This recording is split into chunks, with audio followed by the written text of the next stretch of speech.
இயற்கையாய் வாழ்வோம், இயற்கையோடு வாழ்வோம். நீங்கள் பார்த்துக்கிட்டு இருக்கிறது மக்கள் மருத்துவ வழியில் தொலைக்காட்சி. இயற்கை மருத்துவம் மற்றும் மாற்று மருத்துவ நிபுணர் மருத்துவர் இளந்தமிழ் இப்ராஹிம் பேசுகிறேன். என்னுடைய பழைய வீடியோ புதிய வீடியோ எழுதி பார்க்கணும்னா கீழே இருக்கிற பெல் பட்டன், பக்கத்தில் இருக்க சப்ஸ்கிரைப் பட்டன் ரெண்டையும் அழுத்துங்க. ஃபேஸ்புக், வாட்ஸ்அப்பில் மற்றவங்களும் ஷேர் பண்ணுங்கள். நம்முடைய பாரம்பரிய மருத்துவத்தை கடைக்கோடி தமிழ் மக்களுக்கும் சேர்க்கறதுக்காக செய்யப்படுற சேனல். உங்களுடைய சப்போர்ட் எனக்கு தொடர்ச்சியாக கொடுங்க. இப்போ நம்ம பார்க்குற விஷயம் என்னென்னு பார்த்தீங்கன்னா, இருமல், அடிக்கடி இருமல் வந்துக்கிட்டே இருக்குது அப்படிங்கிறாங்க இல்லையா, அவங்களுக்கான ஒரு சின்ன குறிப்பு தான் அது.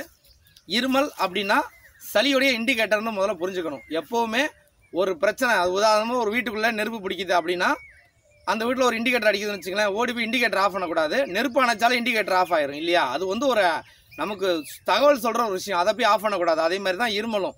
அப்போ சளியை சரி பண்ணாலே இருமல் போயிடும். இருந்தாலும் சில பேர் என்ன பண்ணுறாங்கன்னா, சளிக்கு நாங்கள் வைத்தியம் பண்ணிக்கிட்டு தான் இருக்கிறோம், வீட்டு வைத்தியம், ஆனாலும் இந்த இருமல் ஒரு கண்ட்ரோலுக்கே வர மாட்டேங்குதே அப்படின்றாங்க. அப்போ அவங்களுக்கான ஒரு சின்ன குறிப்பு தான். அப்போ இது வந்து இப்போ நான் சொல்கிற குறிப்பு அப்படின்னு பார்த்தீங்கன்னா, இருமலையும் சரி பண்ணும், சளிக்கும் சப்போர்ட் பண்ணும். அப்படி ஒரு குறிப்பு.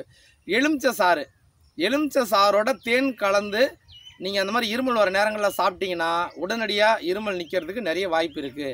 மீறியும் உங்களுக்கு வருது அப்படின்னா உங்களுக்கு அந்தளவுக்கு உடம்புல பாதிப்பு இருக்குதுன்னு அர்த்தம்.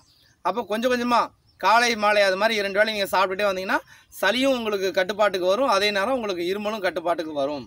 ஏன்னா நம்ம வந்து சளி இருமல்லாம் பார்த்தீங்கன்னா குறைஞ்சது 2 நாள் 3 நாள் இருக்கும். நம்ம அதுக்காக பயந்துடக்கூடாது. உடனடியாக மருந்து மாத்திரை எடுத்தோம்னா நுரையீரல் கண்டிப்பாக கெட்டு போகும். இயற்கையான முறையில் சரி பண்ணணும் அப்படின்னா சளிக்கு தான் ஏற்கனவே சொல்லியிருப்பேன், பால்லாம் சாப்பிடாதீங்க, நுரையீரலுக்கு சம்மந்தமான உணவுகள்லாம் சாப்பிடுங்கலாம் நிறையா சொல்லியிருப்பேன். அதெல்லாம் என் பழைய வீடியோக்களில் பாருங்கள். மக்கள் மருத்துவம் அடித்து உள்ளே போனீங்கனாலே அந்த சளி, நுரையீரல், மூக்கு சம்மந்தப்பட்டதுக்கு நிறைய குறிப்புகள் போட்டிருக்கேன். இது வந்து இருமலுக்கான விஷயம். இது குழந்தைங்க பெரியவங்க எல்லாருமே பயன்படுத்தலாம். அதுவும் தேன் வந்து நல்ல நாட்டு தேனாக இருக்கணும். சும்மா அந்த கம்பெனி தேனுங்களாக ஒரு பெரிய பிராண்டு கம்பெனி போட்டிருந்தாலே வாங்காதீங்க. ஏன்னா கண்டிப்பாக தேன் கிடையாது, அது ஒரு பொய்யான ஒரு பொருள். அதனால் உங்களுக்கு தெரிஞ்ச இடங்களில் போய் தேன் எடுக்கிற இடங்களில் போய் வாங்குங்க. அந்த மாதிரி தேனை வாங்கி வச்சுக்கிட்டா உங்களுக்கு கெட்டு போகாது. 6 மாதம் 1 வருஷம்னாலும் எக்ஸ்பைரி ஆகாது. அப்போ அந்த தேனை எலுமிச்சம்பழத்தில் போட்டு சாப்பிடும்போது உங்களுக்கு வந்து சளிக்கும் சப்போர்ட் பண்ணும். இந்த மாதிரி இருமல் சம்மந்தப்பட்ட விஷயம், ஏன்னா இருமல் வர வர வர தொண்டை வந்து காயமாக வாய்ப்பு இருக்குது. அப்போ இதெல்லாம் செஞ்சிங்கன்னா நீங்கள் இருமலை சரி பண்ணிக்கலாம்.